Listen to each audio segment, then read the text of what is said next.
Olá, a paz do Senhor. Estou aqui a convite das irmãs do Papo Rosa, através de Adriana, que me convidou para trazer uma palavra para vocês poderem estar meditando. Quero dizer para vocês que eu não sou uma pessoa habilidosa na palavra, de me expressar, né?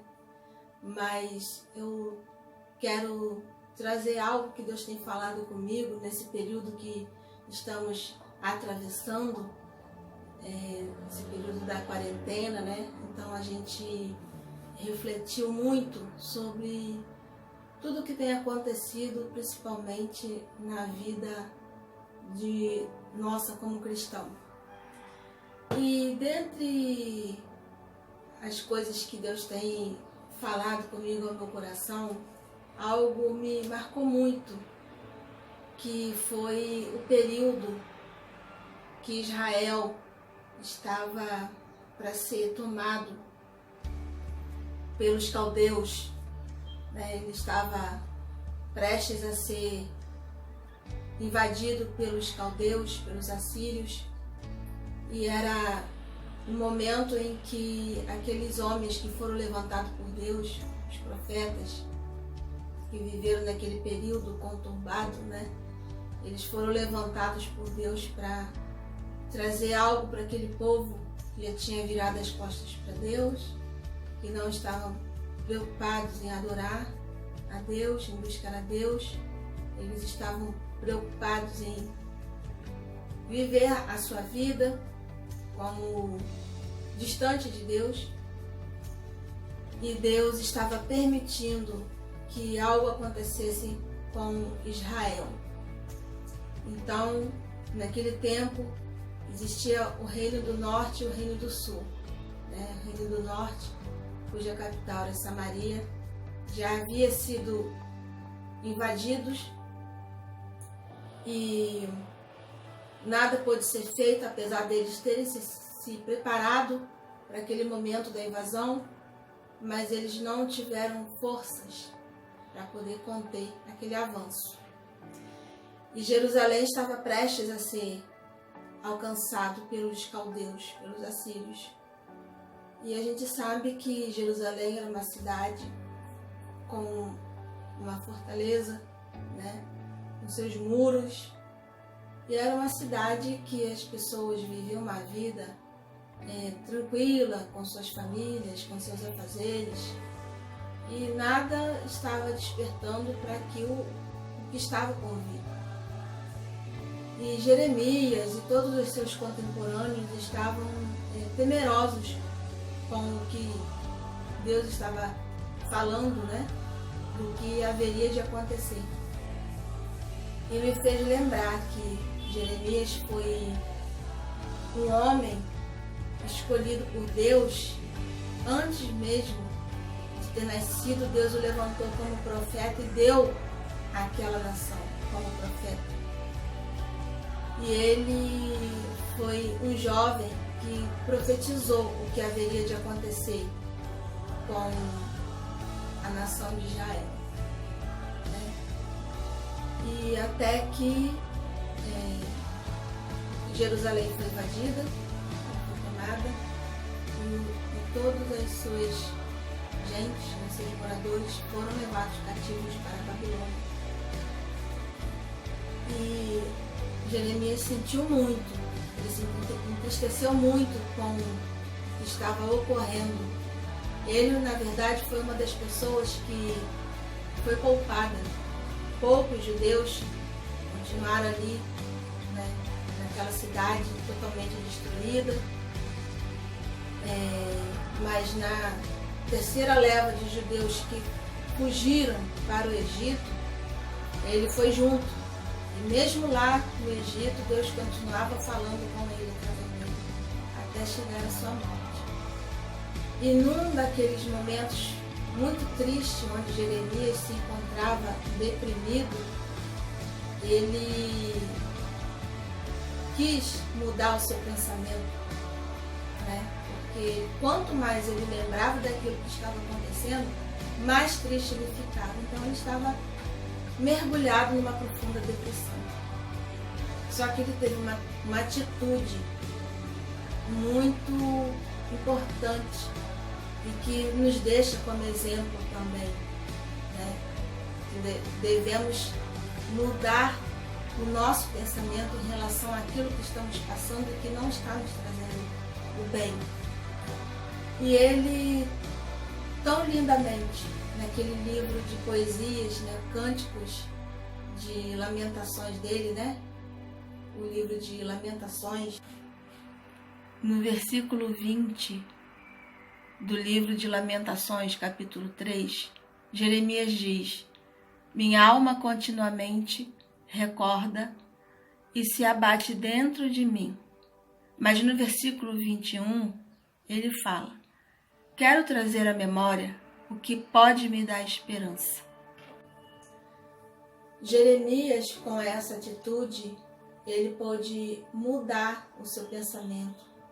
Ele quis trazer à memória o que poderia lhe trazer a esperança de que um dia isso tudo iria acabar, né? A gente sabe também que no livro de Abacuque, quantas vezes Abacuque perguntou a Deus, questionou a Deus, e muitas das vezes Deus não lhe respondia, até que quando Deus lhe respondeu, a resposta também não foi muito agradável, nem aquilo que Abacuque esperava, né? Mas aquela oração que ele fez: ainda que a figueira não floresça e não haja fruto na vide, todavia eu me alegrarei no Senhor e exultarei no Deus da minha salvação, né? É porque, apesar de toda aquela situação que Israel estava passando naquele momento, e que era permissiva à vontade de Deus sobre a nação de Israel, para trazer algo para aquele povo, para trazer aquele povo para mais perto de Deus, né? Eles ainda puderam orar e colocar totalmente a sua confiança no Senhor. Então, Jeremias, poupado daquela tristeza em que o seu povo se encontrava, de ser cativo, né? Apesar dele ter que sair de sua cidade, de sua terra, de sua gente, do seu povo, foi levado para o Egito, ele pôde querer mudar o seu pensamento. Isso nos mostra que também somos capazes disso, porque nós sabemos o Deus a quem nós servimos, que apesar de estarmos passando por momentos de dificuldade, de angústia, de tristeza, porque isso é inerente ao ser humano, nós podemos confiar no Senhor e mudar o nosso pensamento. Deus muda o rumo das nossas vidas, mas os nossos pensamentos nós temos que querer mudar e trazer à memória aquilo que nos dá esperança. O que nos dá esperança no momento em que estamos atravessando? Será que é a descoberta da vacina? Será que é um mundo melhor?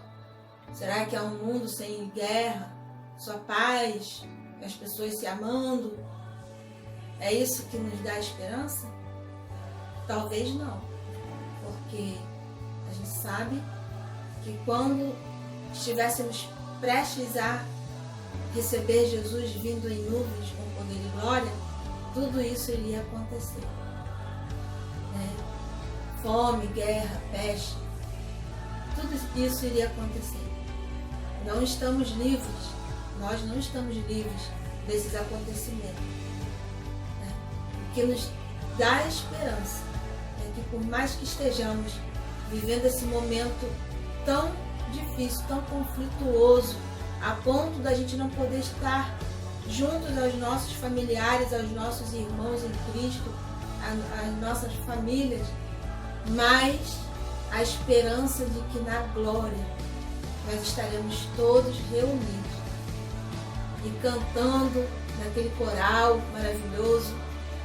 A gente pode até imaginar como poderá ser, mesmo que a nossa mente humana não consiga, né, imaginar, mas a gente, dentro da nossa humanidade. A gente tenta imaginar como será um céu maravilhoso, da gente não poder mais se afastar de ninguém, dos nossos irmãos que a gente tanto ama, da nossa família, né? E a um lugar onde não haverá mais dor, não haverá mais morte, não haverá guerra. A gente vai estar numa cidade de luz com o nosso Senhor Jesus Cristo, porque Ele nos prometeu nos levar para lá. Então, que essa seja a esperança, a nossa esperança, aquilo que esteja sempre na nossa memória. Quando você estiver passando por um momento de dificuldade, de tristeza, de melancolia, traga à sua memória aquilo que vai por fim a toda essa angústia, toda essa dificuldade.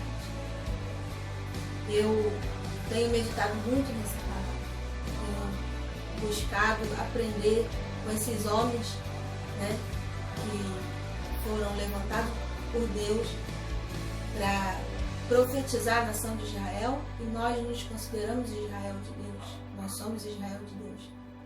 Então a nossa glória não está aqui nesse mundo, ela está por vir. Jesus está vindo nos buscar para levar para um lugar onde não haverá mais nada disso. Então é isso, irmãos, era essa palavra que eu queria trazer para você, que Deus possa falar melhor seu coração. Eu de mim mesma não tenho, né, palavras, né, porque eu dependo também do Senhor para que Ele fale comigo, mas que essa palavra possa alegrar o seu coração, prosperar. Busque em Deus, faça a sua devocional, leia o capítulo de Jeremias, de Lamentações, de Abacuque. Todos eles foram contemporâneos nesse contexto, né, da tomada de Israel, né, da cidade de Jerusalém, onde aquele povo sofreu muito, mas mesmo assim, até o sofrimento deles, aquela nação que foi levantada para destruir aquele povo, Deus prometeu que eles também iriam sofrer o juízo, porque Deus ama a nação de Israel. E mesmo sendo levantado por Deus para trazer aquela situação difícil, né, para o povo de Israel, né, de tomar aquela cidade, destruir aquela cidade, aquele povo, levar cativo para a Babilônia, mesmo assim, aquele povo, os caldeus, os assírios, né, eles se viram debaixo do juízo de Deus. Então, o nosso Deus é o nosso juiz. E Ele sabe tudo o que está acontecendo e tudo está sob o controle de Deus. O que nós devemos fazer é confiar em Deus e trazer à memória aquilo que nos dá esperança. Um beijo no seu coração. Amo todos vocês. Estou com muita saudade. Espero poder estar breve juntos de vocês. Fica com Deus.